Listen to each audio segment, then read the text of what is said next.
Yeah, Marcellus Sports Shooting Stars. We bring the game to you.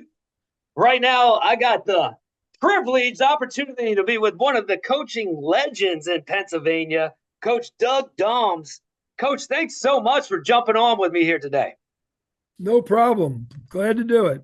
I don't know So about I, that I did legend some part though. homework, did a little homework, and it's saying that you've been with the program since 1976 and as an assistant coach until the last 19 seasons as a head coach. Is that correct? That's correct. Wow. So if you don't know about the Wilson Bulldogs head coach, Google the guy. Man, I didn't I mean, I looked for a while. I didn't see one negative thing. They're just saying that you have done so much for the community, for the kids.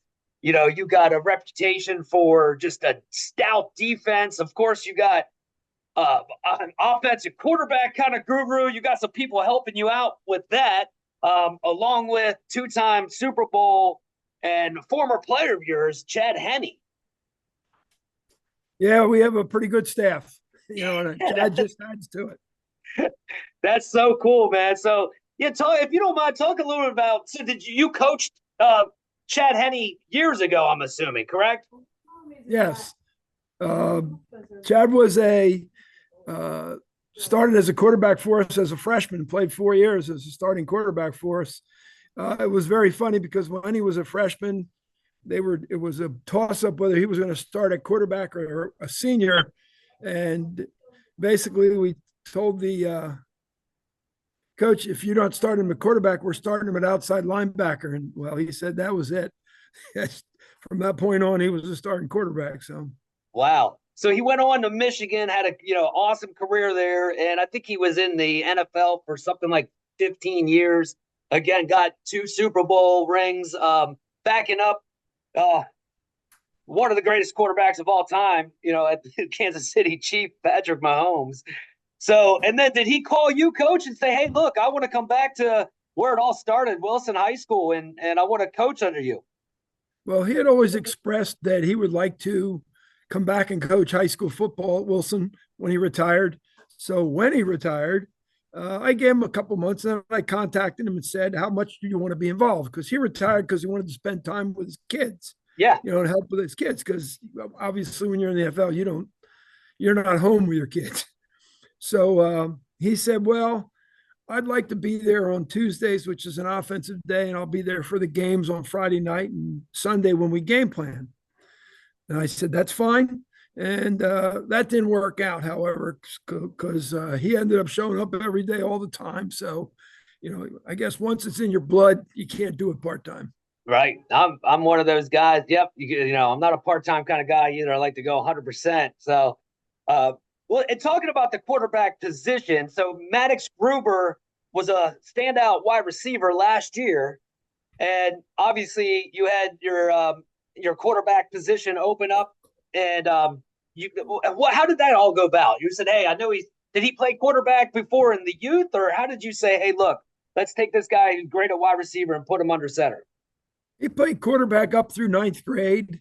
And then we had Tommy Hunsaker for while he was in 10th and 11th grade, who was a phenomenal quarterback in his own right. Right. And so we moved Maddox out to wide receiver and D back. And then this year, when the position opened, he was a pretty terrific wide receiver and he's a very good shutdown corner. We don't like to play our quarterback both ways, but he just, we sat down and decided you got to put the ball in his hands. Gotcha. That's the best way to do it. Yeah, that's great. Yeah, well, it's obviously working. Coming in at 10-1. Well, you got a big one this Friday at home. Central York is coming to town. They're obviously fresh off a victory as a CD East. Coach, I'm sure you've dove into them and you're very familiar with Central York. What do you think some of the key matchups is going to be this Friday?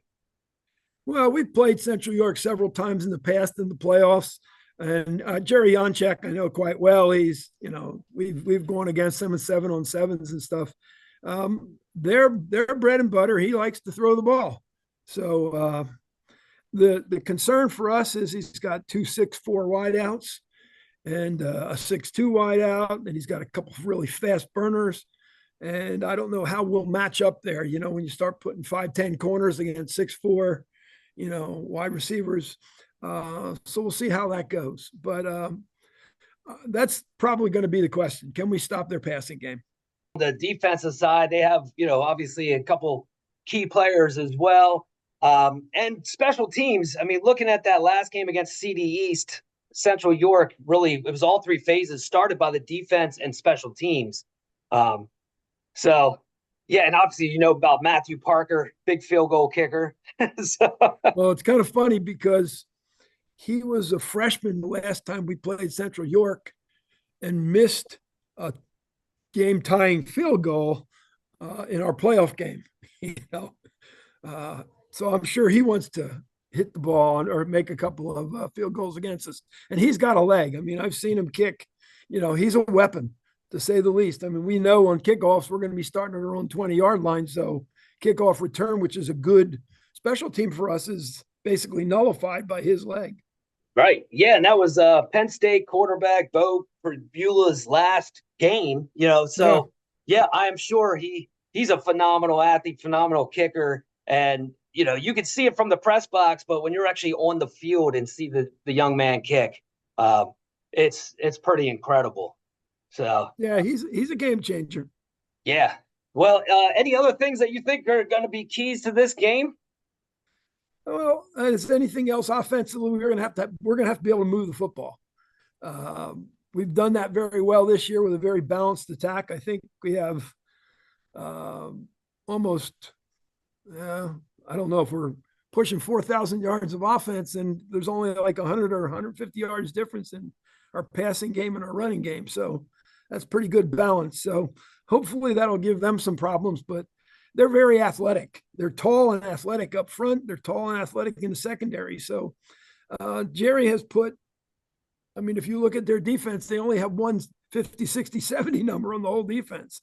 Everybody else is single digits and teens. So he's putting athletes out there. Well, I'm sure there's going to be a lot of people traveling from York to Wilson High this Friday, kickoff 7:00. A couple of key players or that they can look at for Wilson, for your squad. Obviously, they're going to try to stop Gruber, but we have pretty good speed with Carell Akins, and Monty Greer to the outside, and they're going to have to look at our tight ends because we play 3 or 4 tight end sets a lot, which may or may not give them problems. It depends how they try to defend it. Yeah. Defensively, we've got a young secondary, but a lot of speed in the secondary. So hopefully we'll be able to cover some of their passing routes. We're not going to stop them all, but slow them down, and we'll see what happens. It's going to be a good game. Yeah, it's going to be a great game, and looking forward to it myself. Coach, you've pretty much seen it all. I would assume you're through your years at Wilson High School, and I really appreciate you taking a couple minutes, with me here today. And best of luck. If you guys plan on going, get out there early. It's this Friday. Central York travels to Wilson High School. Get there. It's going to be a barn burner. Coach, thanks again so much for your time. Thank you. Sports Shooting Stars. We bring the game to you. Contact us, sportsshootingstars@gmail.com.